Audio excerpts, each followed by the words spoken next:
नमस्कार दर्शक बंधु। आज तोरी तो सिरियल देखा पाइबे जेजेमा कह चिकी चाहूँगी मु बाहागर में सामिल हुए किंतु से एक कथा जानी मु किए से निजे भी ता बाहागर में रही पारबनी। ए बाहागर निश्चय हेब किंतु बेदी उपरे सीए बसिबो जहाकु मु चाहूँगी आउ मु चाहूँगी राम रो बाहागर सिया सहित हेब। राम सहित चिकी नुहे बेदी उपरे सिया बसिबो। ए बाहागर हेब राम आउ सियार। तापर जेजेमा सिया को कहबो तू तो बहुत सुंदर देखा जाउछु सिया, सतरे तो सहित मो राम जोड़ी बहुत भल लगिबो।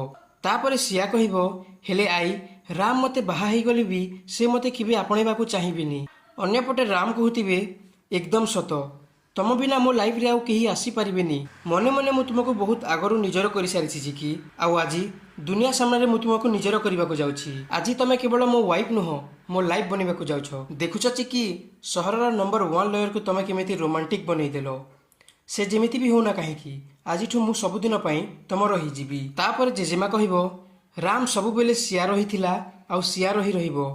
ताकू तोते निजर करबाकू हबो ही सिया काहेकि ना चिकी आज आउ कहार हो जीवो। तबे दर्शक बंधु आपण मानकू कोन लागुछि, कोन पुणी थरे जेजेमा आउ सिया मिसी नुआ प्लान करिवे कि कोन राम चिकी को न बाहाई सिया को बाहाइबे कि